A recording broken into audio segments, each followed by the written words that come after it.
추진력 다음에 회장께서 굉장히 관심을 갖고 중요시 생각했던 신용입니다. 신용. 정 회장이 쌀집에 취직해서 자전거를 배우고 그 다음에 2년 후에는 그 쌀집을 인수하게 됩니다.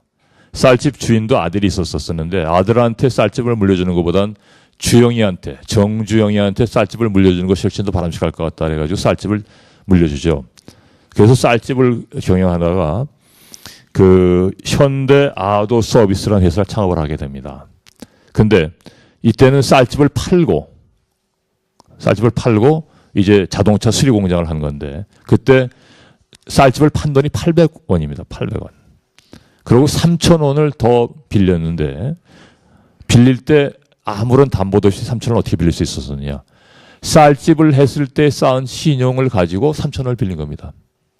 근데 그것이 화재로 다 날아가 버려가지고 다시 돈을 3,000원을 더 빌려가지고서 공장을 차렸는데 그때도 이 돈을 2번씩이나 그 거금을 빌릴 수 있었던 것은 신용 때문에 했었습니다. 그렇게 해서 성공을 하게 된 거죠. 또 고령교라고 그래가지고 대구하고 거창을 잇는 다리인데 고령교 공사는 1953년도에 시행이 됐습니다. 4년여 걸친 공사 기간을 거쳐서 완성을 시켰는데 고령교를 건설할 때 정부가 했을 때 예산이 얼마냐면 5,800만 환 있습니다. 5,800만 환. 근데 현대건설이 입은 적자는 얼마를 적자를 받냐. 5,800만 원을 다 쓰고 6,500만 환 적자를 받습니다. 그러니까 2배 이상의 돈이 들어가게 된 거죠. 그래서 가족들은 아까 형제들이 다 현대건설에 참여했을 때 가족들은 고령교 공사를 중도에서 포기하자고 했습니다.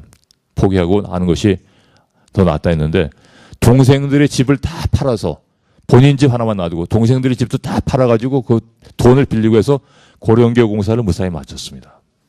그것이 계기가 돼가지고 현대건설이 한강 인도교 공사를 수주하게 됩니다.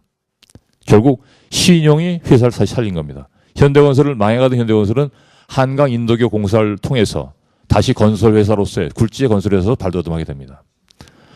그런 경험이 또 하나 있습니다.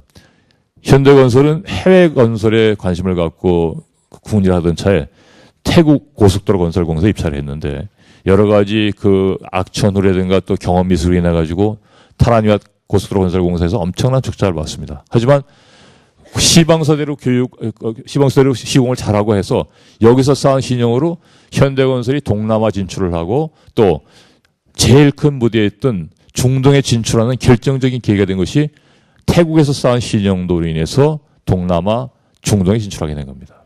신용이 얼마나 중요한가를 갖다가 일깨워준 것이죠. 쌀집 점원 일대입니다. 이 분이 쌀집 주인 아주머니십니다. 신용으로 결국은 쌀집을 물려받아서 복흥상회를 갖다가 이제 물려받아서 경일상회라는 쌀집을 하게 됐고 이 경일상회라는 이 쌀집 38년도에 이제 인수하게 된 건데요. 그 다음에 아도 서비스를 갖다가 쌀집을 하다 보니까 이 자동차 수리하는 사람들이 훨씬 더 돈을 많이 버는 거예요. 그래서 자동차 서비스를 시작하게 된 겁니다. 자동차 서비스 하다 보니까 더 돈을 많이 버는 것이 건설회사 해가지고 건설회사를 시작하게 된 겁니다. 이것이 하나하나 해서 오늘날 현대그룹을 이룩하게 된 겁니다. 아까 말씀드렸던 태국 타라니와 고속도로 건설 현장입니다. 보실까요? 신용은 나무처럼 자라는 것이다. 또한 신용은 명예스러운 것이다. 개인으로서 쌓은 신용이 작은 사업을 시작하게 하고 작은 사업으로 다진 신용이 보다 큰 사업으로 발전시켜 나가게 하고 중소기업을 대기업으로 대기업을 세계적인 기업으로 성장 발전시켜 주는 것이다. 신용의 중요성을 일깨워주는 말입니다. 나는 장사도 기업도 돈이 있으면 더욱 좋고 돈이 없어도 신용만 있으면 할 수 있다는 것을 체험으로 안 사람이다. 본인이 쌀가게부터 시작해서 자동차 수리 공장을 거치면서 신용이 있어야만이 사업을 할 수 있다는 것을 체험한 분이기 때문에 이런 말씀을 드린 겁니다. 사업은 망해도 다시 일어설 수 있지만 인간은 한 번 신용을 잃으면 그것으로 끝장이다.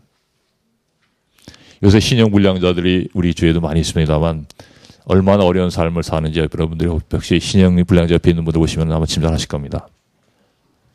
또 하나 중요한 것이 현장 중시 경영입니다. 대한민국 기업 사상 정 회장만큼 현장의 중요성을 설파한 사람이 없을 겁니다.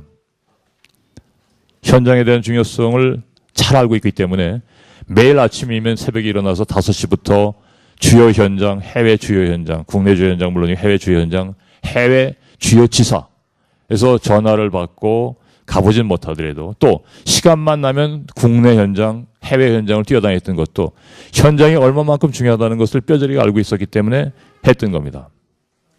그래서 현장의 모든 보고 또 현장을 직접 가서 눈으로 확인해보고 현장을 머릿속에 놓고 현장에서 전화로 보고를 하더라도 거기에 따라서 바로바로 의사결정해서 해주고 그래서 시간을 줄여주고 시간을 줄여주는 것은 결국 돈을 줄여주는 겁니다.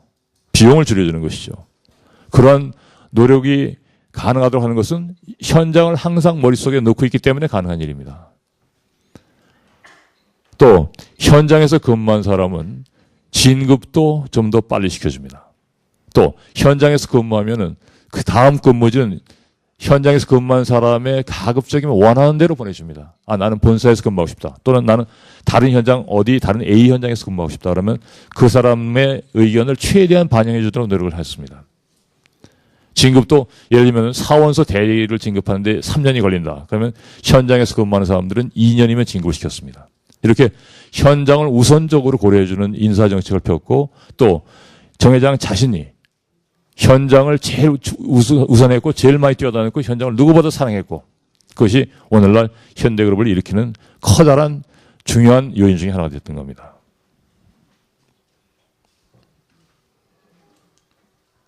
아까 보신 고속도로 건설 현장입니다.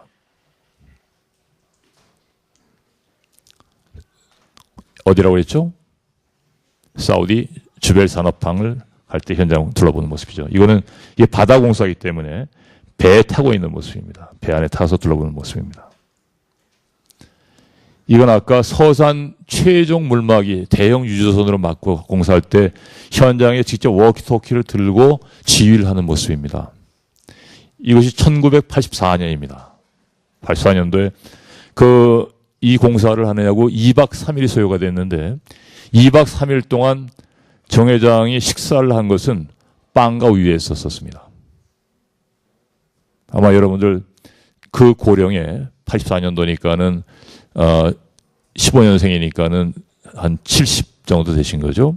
70 고령에 2박 3일 동안 빵과 우유로 식사를 대신하고 현장에서 지휘를 해서 최종 물막이를 완성을 했습니다. 현장의 사냥이 아니면 할 수가 없는 일이죠. 이렇게 해서 막은 서산 간척지에 전경련 회장 그때 역임하실 때인데요. 구자경 회장, 지금은 은퇴하셨죠? LG그룹의 명예회장으로 계신 구자경 회장. 지금은 이제 구자경 회장님도 우리나라 전통식품 또는 화초, 원예 이런 쪽에 관심을 가지시고 좀 생활하고 계신데 구자경 회장님이 전경련에 있는 근무하는 사람들과 전경련 출입기자단들을 데리고 서산을 방문했을 때 사진입니다. 이때 이제 여기 이제 그 사업 계획도를 보고 설명을 드리고 구자경 회장이 쳐다보고 있는 모습이죠.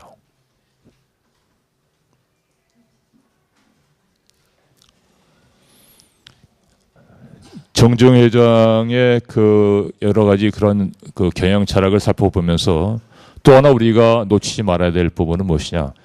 정중 회장의 여러 가지 갖고 있는 장점들이 많이 있습니다. 단점도 물론 많이 있습니다. 성격이 급하고 굉장히 시간에 대한 이 가치가 굉장히 높아서 아주 여러 가지 몰아붙이는 그런 여러 가지 단점도 많이 있으시지만은 또 장점이 될 수 있는 면도 있는 것들도 있지만은 장점이 많이 있습니다. 첫째, 공사가 분명합니다. 공사가 분명합니다. 예를 들면은 정중 회장이 77년도에 전경련 회장이 선임이 됐습니다. 전경련 회장 임기는 2년씩인데 77년부터 87년까지 10년간 5차례 회장을 연임을 합니다.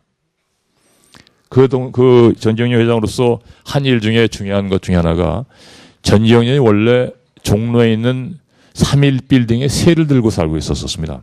그러다가 정중 회장이 되시고 나서 3.1빌딩에서 직접 우리가 건물을 가지고 있어야 되겠다 해가지고 여의도에 땅을 사서 여의도 전경련 회관을 지었습니다.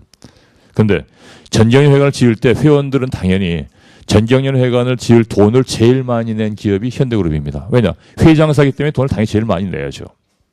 그러니까 공사도 현대건설이 당연히 할 거라고 생각했습니다. 왜냐? 현대건설은 건설 도급 순위가 1등입니다. 1등인데 어떤 1등이냐면 2등과 3등을 합쳐도 1등을 따라오지 못할 정도의 큰 차를 가진 1등입니다. 현대건설이. 그런데도 현대건설이 공사를 안 하고 입찰을 했습니다. 그래서 삼환기업이라는 건설회사가 전경련 빌딩 공사를 맡게 됐습니다. 그때 왜 현대건설을 입찰 안 시켰냐? 왜 공사 못 하겠느냐? 회장인 내가 물론 돈을 제일 많이 냈지만 회장인 내가 우리 회사에다 공사를 맡기면 그것은 바람직하지 않다고 생각한다. 그렇기 때문에 이것은 현대건설한테 공사를 맡길 수가 없다. 해가지고 현대건설이 공사를 못하게 했죠. 근데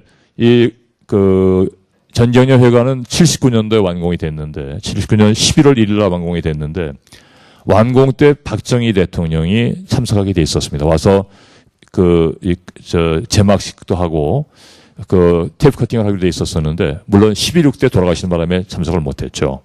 그래서 전경련 회관 앞에는 옛날에 박정희 대통령이 휘호를 써줬었는데 그것이 쓴 날에 11월 1일로 돼 있습니다. 왜냐하면 휘호를 먼저 쓰고 돌아가셨거든요. 지금은 고쳐놨습니다.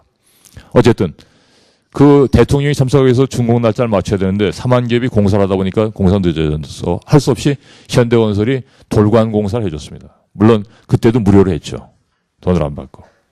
또 하나는 전경련 회장 재직 시에 전경련에서 한 사업 중에 하나가 서울에 올라가 보면은 강남에 삼성동에 인터컨티넨탈 호텔하고 무역협회 또 현대백화점 무역점 이런 점들이 있는 컴플렉스가 있습니다. 코엑스몰 이런 것들이 다 거기 있죠.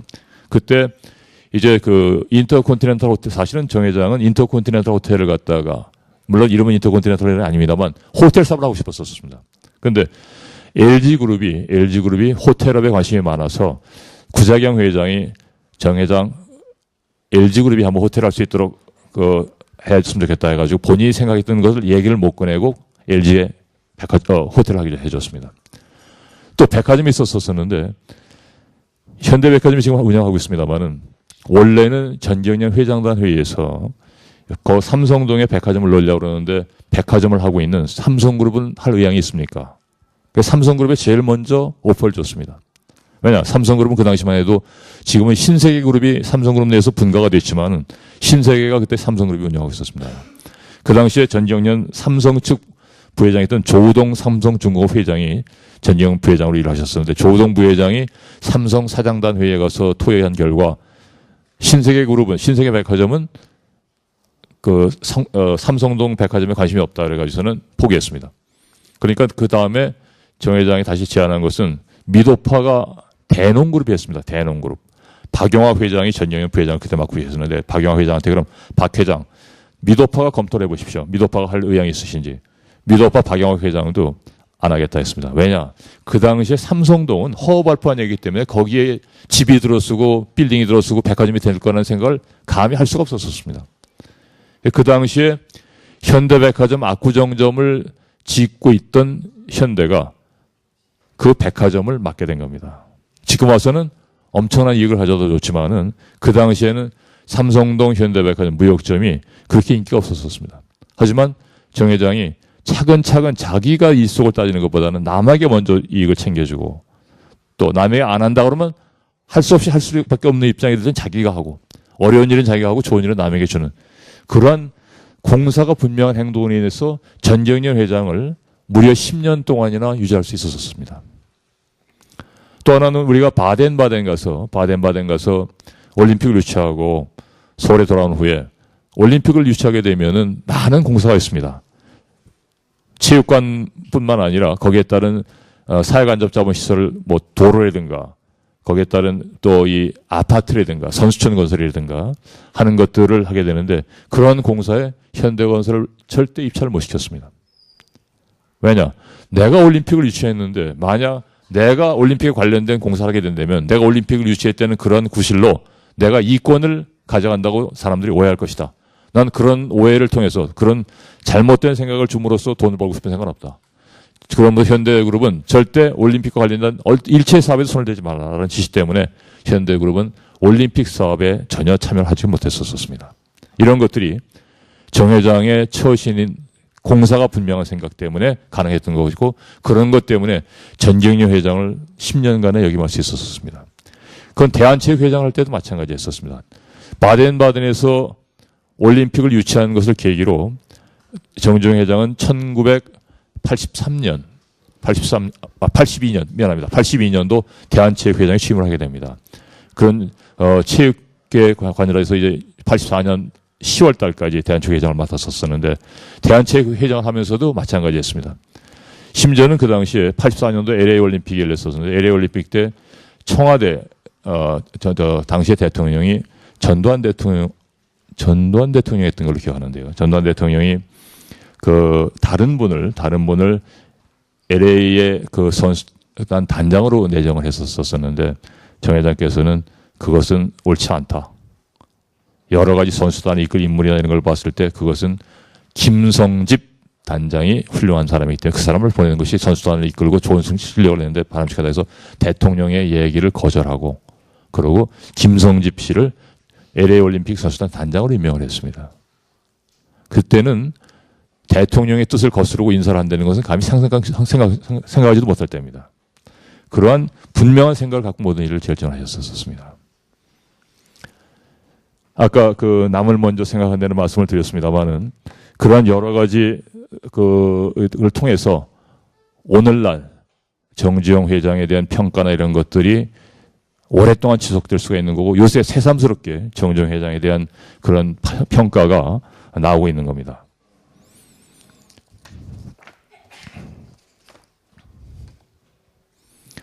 자상함 또한 정 회장의 장점 중에 하나입니다.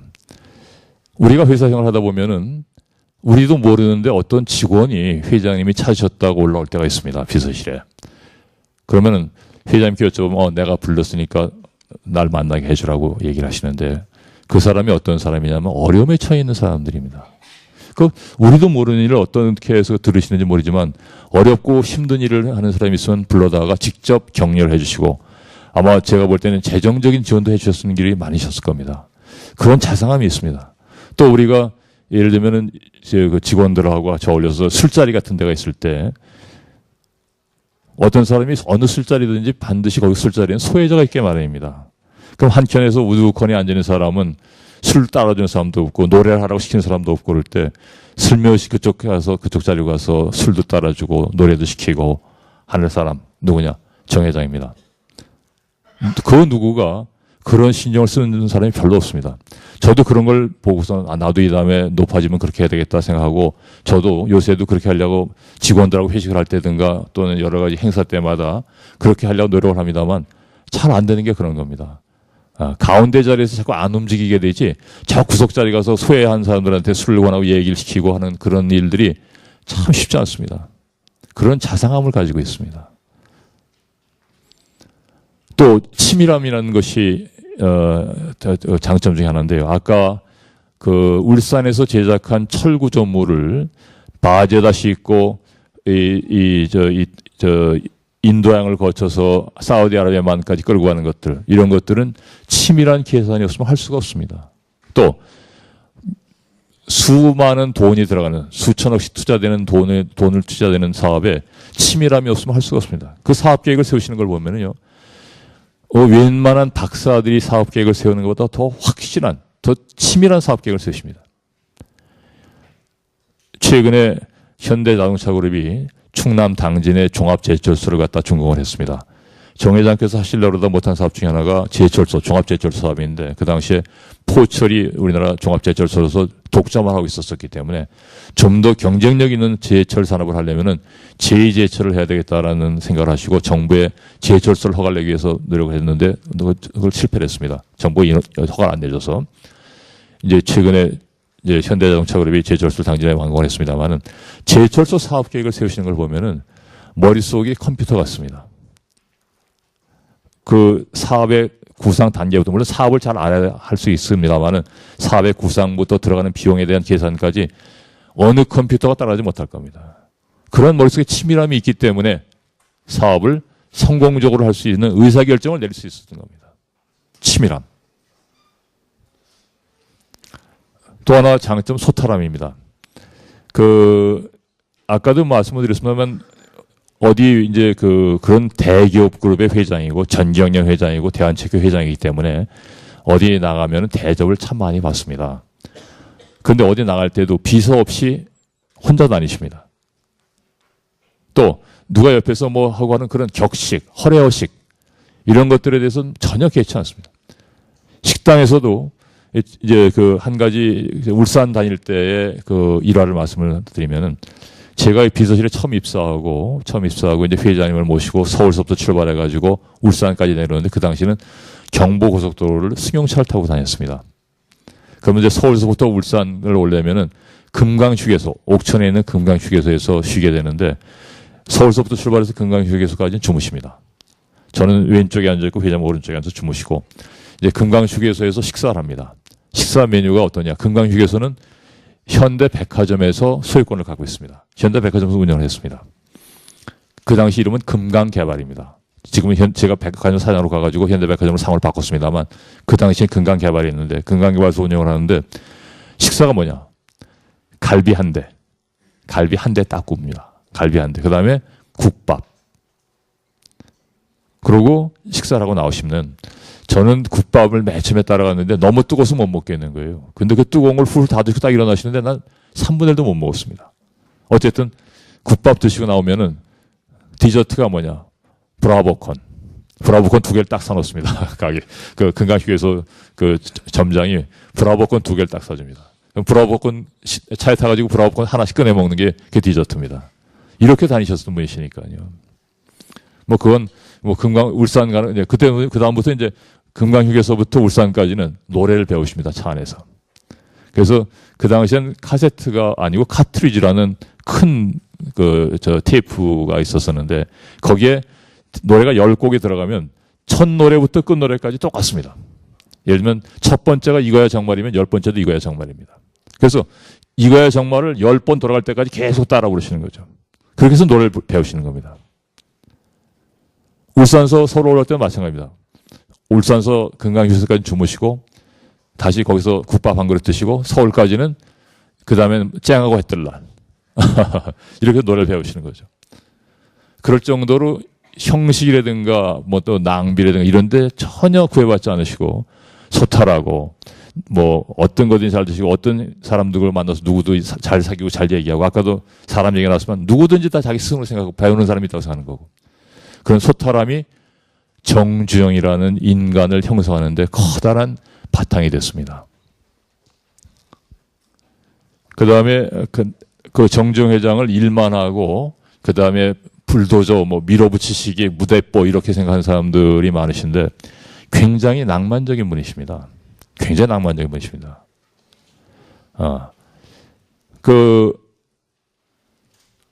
여름에 갑자기 소나기가 내리면은 모든 자연이 새롭게 보이고 흐르는 물을 듣고 싶어질 때가 있습니다.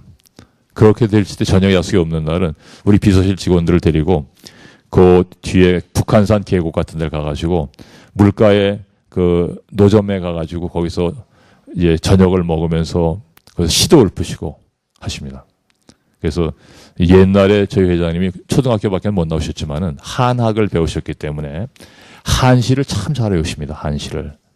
그래서 이제 회장님이 한시를 하나 읊으시면은 이제 우리 보러도 한시를 읊어보라고 하시는데 우리가 이제 옛날에 고등학교 때 배운 한시들 있지 않습니까? 강벽, 저유벽, 산청, 화여겸, 금춘, 관우가 하일식이년 이런 시도 읊다 보면은 우리가 아무래도 딸리죠. 우리는 한시 같은 걸 많이 배우지 못했으니까.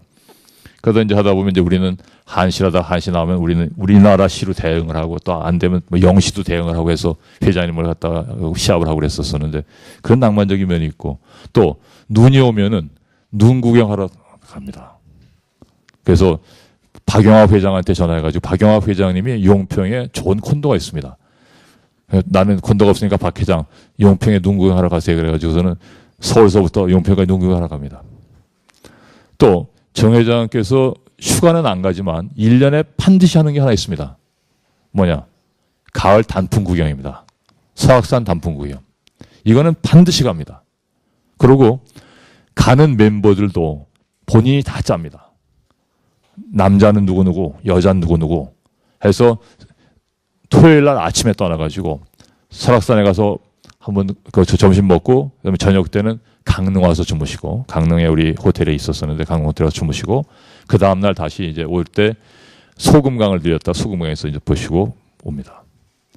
자연에 대한 사랑이나 이런 것들이 깊으셨었지만 특히 그런 낭만적인 생각이 제가 볼 때는 사업에서 오는 스트레스를 해소하는데 커다란 도움을 주지 않았나 하는 것이 제가 옆에서 살펴본 겁니다.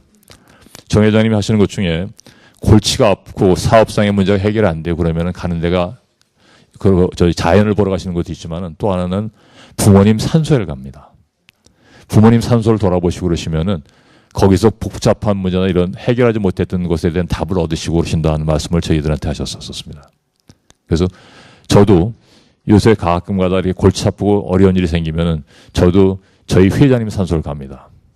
저희 회장님 산소가 회장님 아버님 산소 바로 밑에 있는데, 그래서 그 경기도 하남시에 있는데 저도 하남시에 가서, 다행히 하남시가 저희 서울에서 멀리 떨어지지 않습니다. 한 40분 내지 50분만 차를 타고 가면 하남시를 갈 수 있기 때문에 저도 골치 아픈 문제가 생기면은 회장님 산소에 가서 회장님이면 이런 문제를 어떻게 결정하셨을까? 어떻게 판단하셨을까라는 생각을 하고 답을 얻고 또 그 답을 내가 시행을 하고 그렇게 하고 있습니다만은, 회장님께서도 자연을 들어보거나 아니면은 부모님 산소를 가고 있거나 해서 어려움을 해소하고 문제를 해결하고 했었습니다. 그런 것을 보면 그 낭만적인 성격, 또 그런 낭만적인 성격을 통해서 많은 스트레스를 해소하고 본인의 삶을 좀 풍요롭게 하려고 노력하시지 않았나 하는 생각을 해봅니다.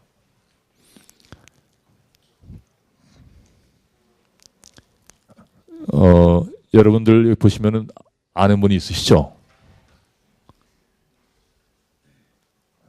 누구신가요? 요분. 이병철 회장입니다. 이병철 회장.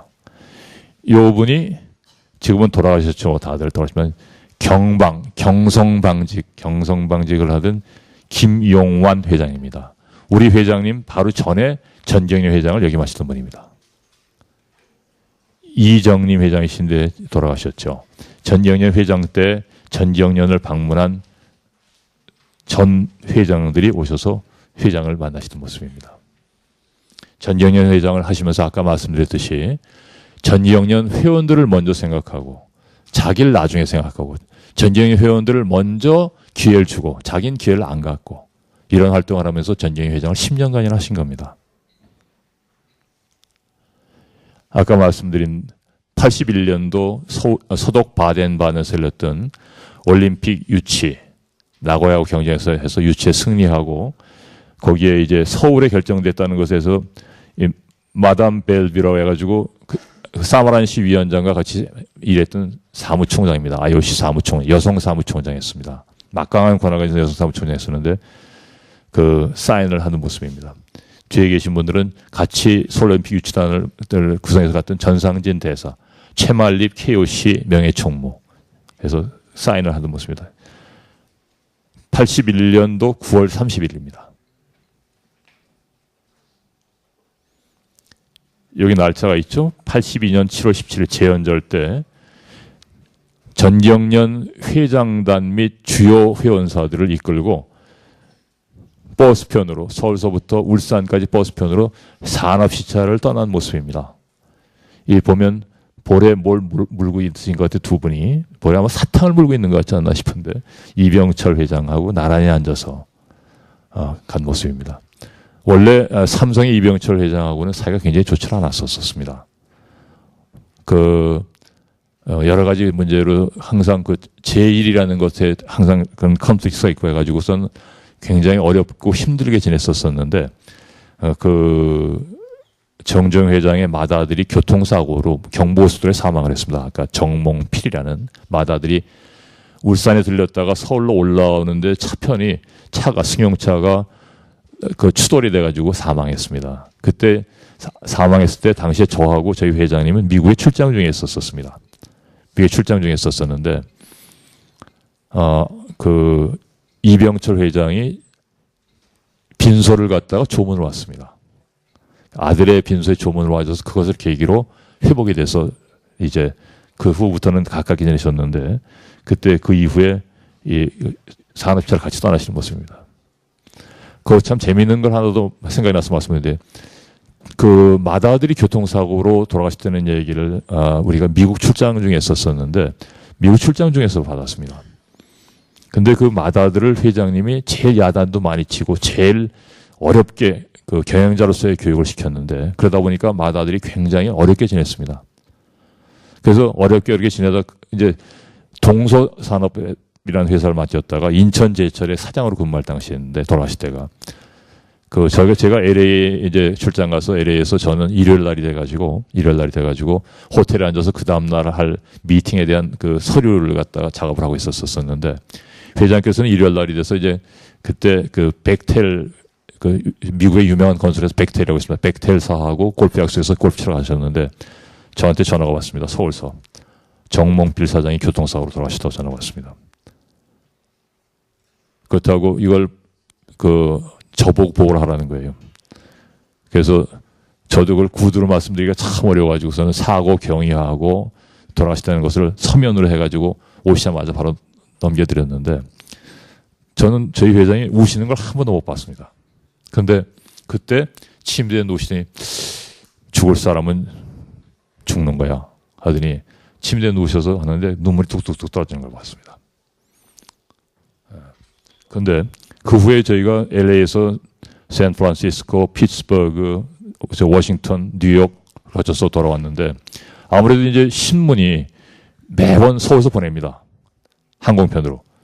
항공편 신문에 오면 신문에 사망 기사가 쭉 나지 않습니까? 누가 조문했다는 것부터 다 했는데 신문을 돌려가면서 보는데 혹시라도 보고 우리 사장단들이 보고 그것 때문에 혹시 데미지를 받을까봐 신문을 보시면은 그 정몽필 사장 사망과 관련된 신문은 전부 다 찢어서 버리고 나머지 신문만 보게 합니다. 그럴 정도로 세밀함을 가지신 분이 정 회장입니다. 정몽필 사장과 관련된 사고 기사는 전부 다 신문에서 잘라버리는 거예요. 그리고 나머지 신문만 저희한테 보라고 주시는 거예요. 그럴 정도로 세밀한 면을 갖고 있는 분입니다. 겉으로 보기에는 정말로 불도저 같고 저돌적이고 차갑고 한 분이시지만은 그 속을 보면 굉장히 따뜻하고 인간적이고 이런 면이 경영자로서의 정중히 있게 한 바탕이 하나 아닌가 하는 생각을 하고 있습니다. LA 올림픽 때 모습인데요. 여기 보시면은 희미하게 여기 안 보이실지 모르겠습니다. 요번 노태우 전 대통령입니다. 그 당시에 LA에 이제 경기 참관차 왔었었는데 여기 조상호 회장, 여기 체육부 차관하던 이용호 차장, 당시 체육부 차관, 양궁 경기장입니다. 이거 양궁 경기장에서 찍은 모습입니다. 요거는 LA 선수촌을 방문해가지고 선수들 격려하실 때의 모습입니다. 이게 그 정 회장의 그 생활을 보여주는 사진을 제가 몇 개 골라봤습니다. 아까 말씀드렸던 소탈하고 직원들하고 어떻게 하면 잘 어울리고 같이 한 식구처럼 편안하게 지낼 수 있겠는가 하는 것에 한번 느끼시기 위해서 한번 사진을 골라봤는데요. 이거는 체육대회 때의 모습입니다. 꽤 연세가 드셨을 때의 모습인데 이러한 활동을 통해서 직원들과의 격의를 없애고 직원들과 한 식구, 한 형제 같은 느낌을 줘서 회사에 전력을 할 수 있도록 경영이 총괄적인 경영이 이루어질 수 있도록 경영의 효율을 높일 수 있도록 하는데 애쓰였습니다. 이거는 신년 초에 직원들을 하고 파티를 하는 모습인데 신년 초이기 때문에 한복을 입으시고 직원들 앞에서 노래를 부르시는 모습입니다.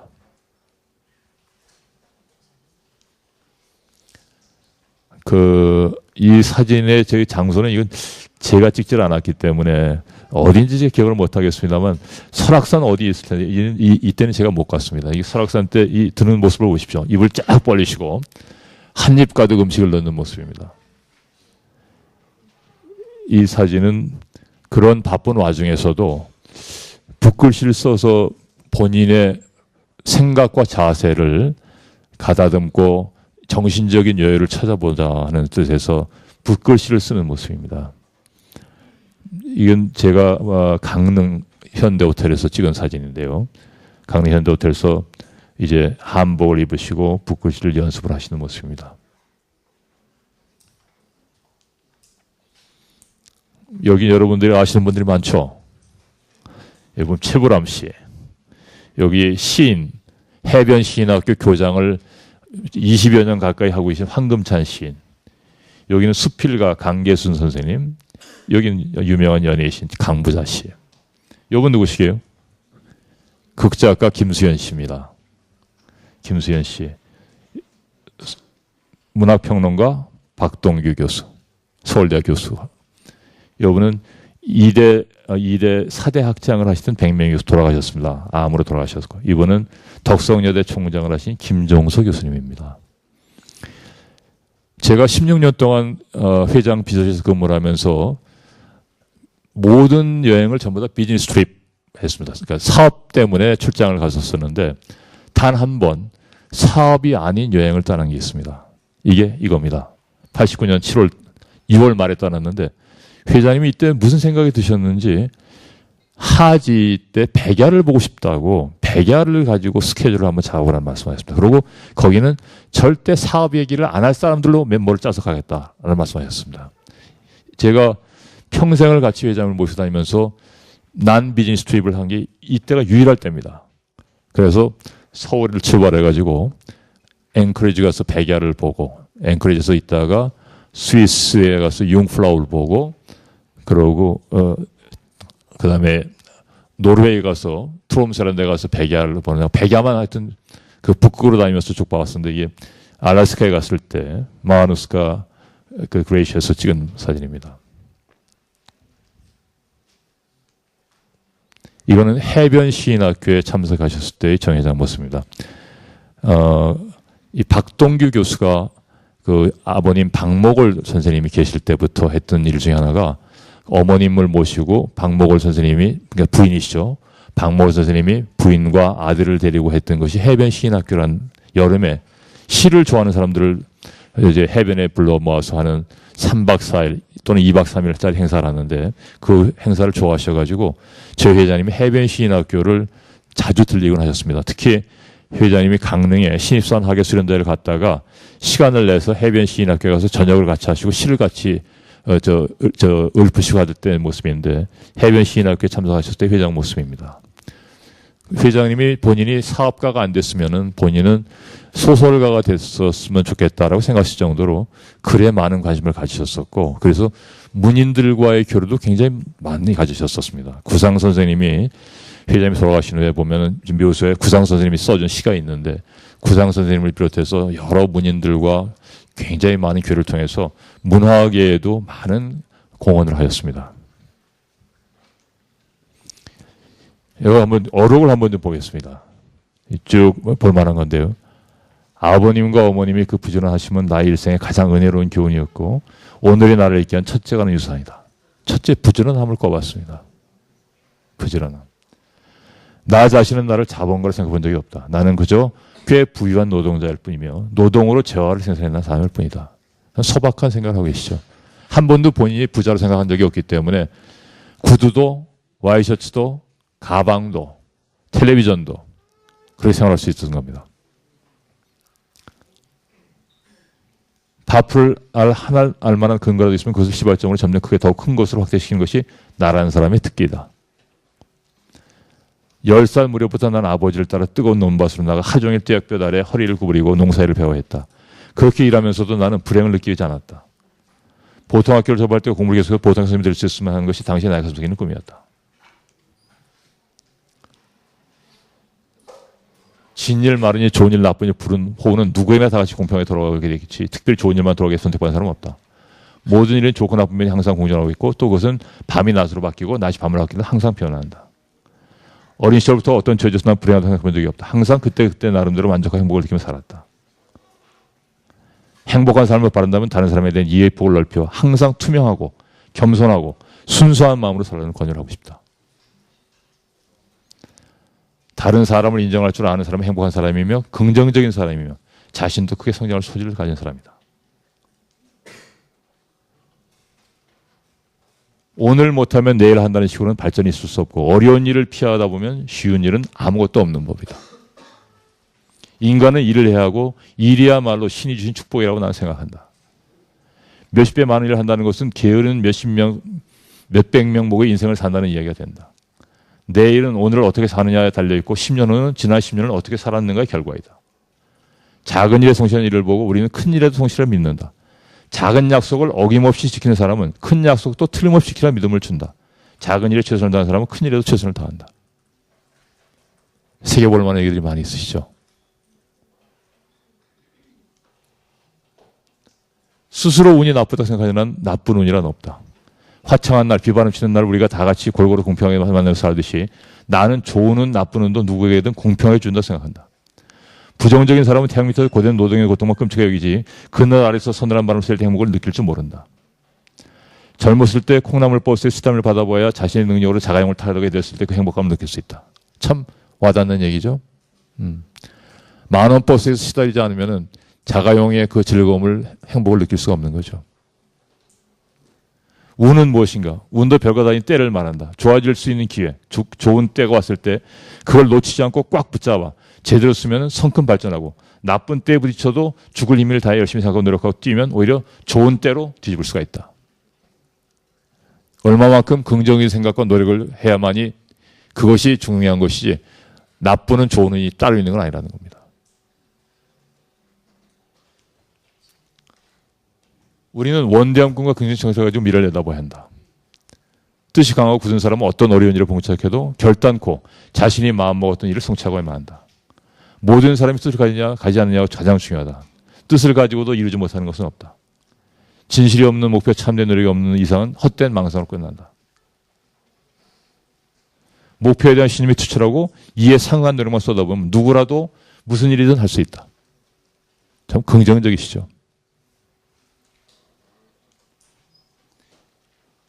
기업은 인간을 위한 인간의 단체이다.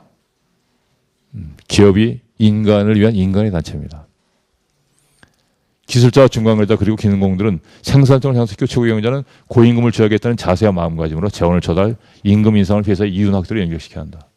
기업의 이익이 국가 이익에 우선한다거나 정신적 가치보다 물질적 만족을 우선한다는 생각으로 기업을 운영하는 사람은 대상할 수가 없다. 잘 머리에 넣어놔 주십시오. 앞으로 여러분들 훌륭한 기업가가 되실 분들도 많으실 텐데 반드시 머릿속에 넣어야 될 겁니다. 이기심을 버린 담담한 마음, 도리를 알고 가치를 아는 마음, 모든 것을 배우려는 학구적인 자세, 이런 마음을 가지고 있는 집단이라야 발전이 가능하다고 생각한다. 큰 재산을 갖고 있어야 큰 기업가가 되는 것은 아니다. 돈은 확실히 정신적인 힘이 위안이 될 수 있다. 그러나 돈만이 최대의 관심사고 돈만을 따른 인생처럼 피곤하고 불행한 인생이 또 있을까? 돈만이 개인식적 목적인 사업가는 아마 우라병으로 지려 수명을 지를 것이다. 사치하고 부패한 사람들이 몰리는 회사 치고 잘되는 회사 없고 사치하는 지도자가 있는 나라 치고 안마하는 나라가 없다. 돈이란 큰 돈도 작은 돈도 드러내지 않게 쓰는 것이 원칙이다. 나는 사람들이 나를 평가하는 척도를 돈으로 하지 않기를 원한다. 정재용 회장께서 하신 것 중에 제일 훌륭한 일을 하는 것 중에 하나가 본인이 100% 가지고 있던 현대건설 주식을 그것을 공개해서 팔지 않고 그 재산의 50%, 현대건설 주식 50%를 아산사회복지재단에 기부를 한 겁니다. 그걸로 아산재단을 만들었습니다. 현대건설 주식 50%를 내서.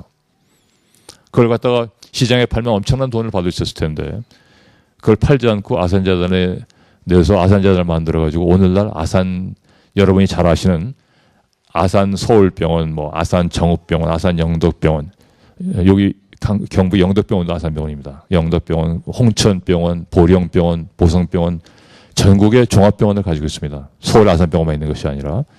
그 병원들을 왜 만들었느냐. 지금은 병원들이 많이 늘었습니다만 70년대 말만 하더라도 커다란 도시에도 종합병원이 없어가지고 교통사고를 당하면 수술할 데가 없습니다. 애를 낳다가 잘못 나가게 되면 종합병원이 없어서 어디 가서 제대로 처리를 받을 수 없습니다. 그래서 이러한 종합병원을 도시인데도 불구하고 종합병원이 없어 수술을 못하는 지역을 골라가지고 종합병원을 만드는 것이 아산병원들입니다. 지방의 아산병원을 쭉 만들어 놓고 나 보니까 제일 어려움을 겪는 것이 의사들을 모집하는 겁니다. 왜냐? 이 지방이다 보니까 의사들이 서울에만 있을 생각으로 지방에 안 갑니다. 또 여러 가지 의료 시스템이라든가 의료 자재들, 의료 도구, 기구 이런 것들을 사고 또 그런 기술을 익히고 간호사들을 양성하고 보내고 하는 것들이 굉장히 어려움이 많았습니다. 그래서 서울에도 병원을 하나 둬야 되겠다. 그래서 아산재단 서울중앙병원을 만든 겁니다. 그것이 이름이 바뀌어서 서울 아산병원으로 바뀌었습니다만 최근에 서울중앙병원이 만들어진 단계는 이런 아산재단이 만들고 있는 병원을 운영하기 위해서 만든 겁니다. 근데 왜 병원을 만들었느냐? 저희 회장님이 볼 때 가난한 사람들이 제일 어려움을 겪을 때는 언제느냐? 우환이 있을 때라는 거죠. 집에 병자가 있을 때. 그때는 가난한 사람들은 집안이 다 망한다는 겁니다. 병 치료를 위해서 재산을 다 팔고 그래도 병을 못 고치는 사람들이 많고 그래서 집안이 망하는데 그런 사람들을 도와주기 위해서 아산재단에서 병원 사업을 하게 된 겁니다. 그때 회장님이 하신 말씀이 뭐냐? 왼손이 하는 일을 오른손이 모르게 하라라는 겁니다. 아무리 좋은 일을 하더라도 왼손이 하는 일을 오른손이 모르게 하라는 겁니다. 여기 보시면은 돈이란 큰 돈, 작은 돈도 드러나지 않게 쓰는 것이 원칙이다. 절대 누굴 도와주시고도 도와주셨다는 말씀 안 하시고 이런 분이 우리 정 회장이셨었습니다. 여러분 아까 제가 제 자신에 대해서도 말씀을 드렸습니다만은 저는 제가 53년생입니다. 1953년생에서 지금 금년에 제가 57입니다. 근데 제가 문화일보 수석 부사장을 거쳐서 서울 아산병원 부원장을 하고 했을 때 제가 부사장을 1994년도에 부사장이 됐습니다. 이명박 대통령보다는 제가 진급이 늦었지만은 사장 진급을 제가 1999년도에 했습니다. 1999년도니까는 46살 때 사장이 됐습니다. 대기업에. 왜 그렇게 빨리 됐을 수 있겠느냐? 제가 입사한 지 1년 만에 대리가 됐고 입사한 지 3년 만에 1년에서 2년이 더 3년 만에 과장이 됐습니다. 또 다시 2년 만에 차장이 됐고 제가 이사까지 진급을 갖다 30대 중반에 이사가 됐습니다. 왜 이렇게 될 수 있었느냐? 어떻게 하면 저는 정주영 회장이라는 사람을 보고 배울 수 있을까? 어떻게 하면 정주영 회장과 같은 결정을 할 수가 있을까? 생각을 할 수 있을까라는 것에 모든 정신을 쏟고 정 회장이 하시는 걸 봤습니다. 또 제가 여태까지 대표를 맡고 나서 서울 아산병원이든 아산재단이든 또 현대백화점이든 지금 제가 문화일보의 이 사장을 이제 4번째 사장을 하고 있습니다. 임기 2년씩 이제 4번째 이번에 연임이 됐는데요. 문화일보에 와서 만년 적자 신문사를 이제 5년 연속 흑자를 내는 흑자회사를 바꿨습니다. 또 문화일보는 지금 많은 신문사들이 유가 부수가 줄어들고 있습니다. 유일하게 유가 부수가 올라가는 신문이 문화일보입니다. 이렇게 할 수 있는 것은 무엇이냐? 정주영 회장의 경영을 보고 배우고 싶고 그 보고 배우려는 노력이 어느 정도 달성됐기 때문이라고 나는 생각을 합니다. 만약 내가 정주영 회장 비서실에서 16년이라는 세월을 물론 그 후에도 저희 회장님을 모시고 같이 여러 가지 활동을 많이 하고 했습니다만 비서실에서 있는 16년 동안 어떻게든지 정주영 회장을 보고 배우려고 노력을 했습니다. 그 정신, 자세, 사고방식, 태도 이런 것들을 보고 배우려고 노력했습니다. 근면하고 성실하고 검소하고 적극적으로 생각하고 창의적으로 생각하고 사람들과 잘 어울리고 사람을 따뜻하게 하고 사람들을 뭉치게 하고 또 뭔가 결정된 것은 반드시 시행할 수 있도록 하고 이런 생활을 통해서 이런 노력을 통해서 오늘날에 제가 있다고 저는 생각을 합니다. 저는 물론 여러 가지 고생도 많이 했습니다만 정주영이라는 훌륭한 스승 밑에서 공부를 했기 때문에 그래도 이 모자란 능력을 갖고 이만큼 자라왔다고 저는 생각합니다. 여러분들께는 그러한 행운이 없기 때문에 정주영이라는 그런 스승을 모시고 공부를 하고 보고 배울 행운이 없기 때문에 어렵겠지만은 제가 오늘 여러 가지 부족한 설명을 드리고 말씀드린 이 몇 가지 사항이 앞으로 여러분들이 사회에 진출해서 사회생활을 해나가는데 아마 커다란 도움이 될 겁니다. 부족한 설명이 충분히 여러분들께 전달되지 않아서 그것이 걱정입니다만 오늘 제가 말씀드린 바를 여러분들께서 깨닫고 실천하시면 여러분들이 사회에서 활동하시고 사회에서 여러분들의 능력을 인정받는데 커다란 도움이 될 것으로 저는 믿습니다. 훌륭한 사회인이 되시기를 빌면서 오늘 제 강의를 마치도록 하겠습니다. 감사합니다.